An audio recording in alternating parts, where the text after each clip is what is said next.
seats. It wasn't. We're going to talk about writing effective title lines and descriptions. Because it is, the title lines and the descriptions is what your buyers see first.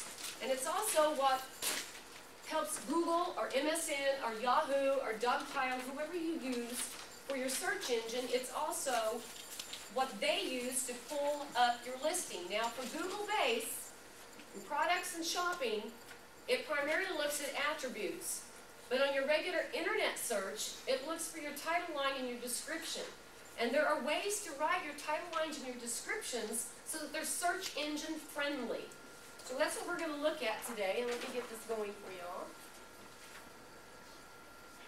And if you want to follow along in your white folder, I actually have the PowerPoint presentation, and I'm sorry, it's in grayscale, but that's okay, because it will work just as well in grayscale. Right, the first thing that everybody asks, and I have this question at every seminar I teach, is why in the world do I need a great title line? What's the deal with a great title line? Why in the world do I need that? First thing you see. But yes, it is. It is the first thing you see, and I'm sorry, I've got a new clicker, and so I keep clicking where my old button was at, and it's not there. So I'll do this one once. No kidding, I know it. I think you did get on that one. Right. Why do I need a great title line? Bad title lines can prevent your listing from being served up in a natural, organic search result. Does everybody understand what I mean when I say a natural, organic search result? Does everybody understand that?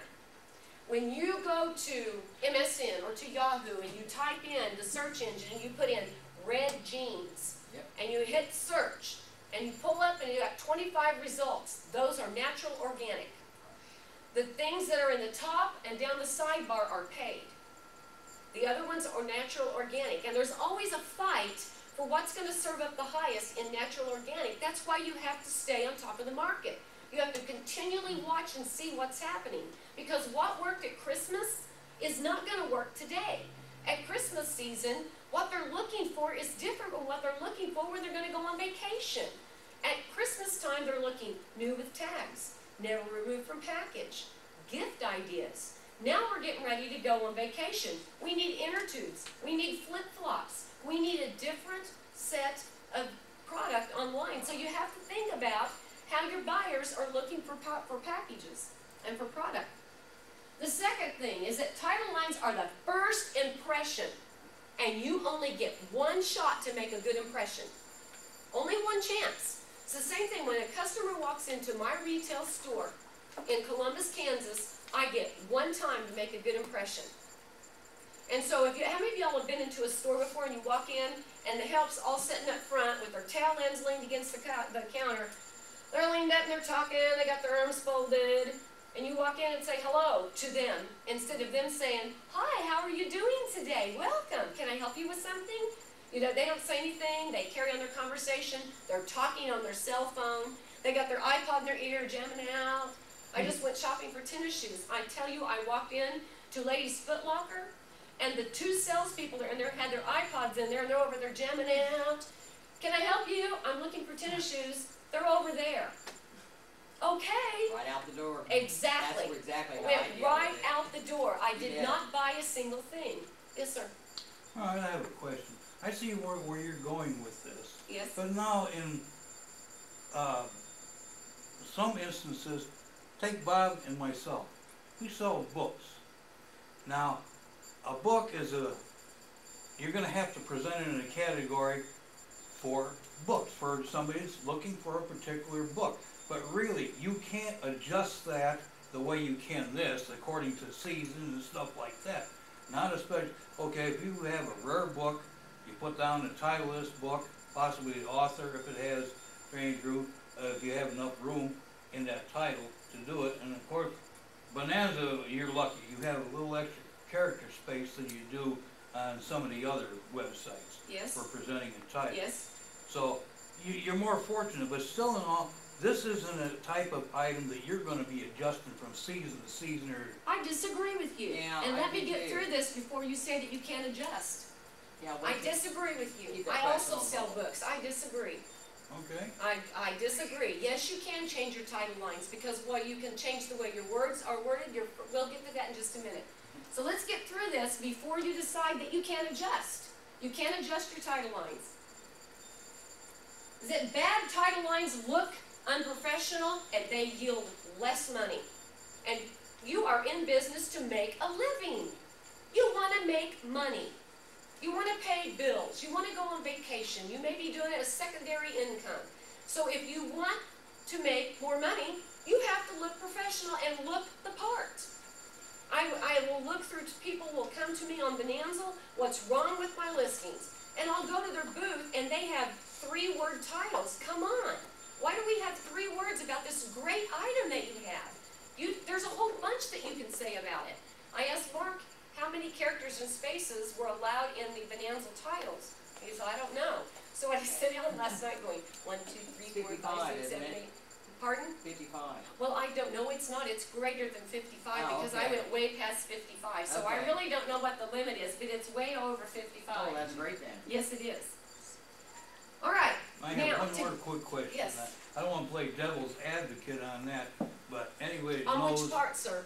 on the number of words in the title. Naturally, you want to, if you can, use up all the title space available. Yes. And use it with keywords to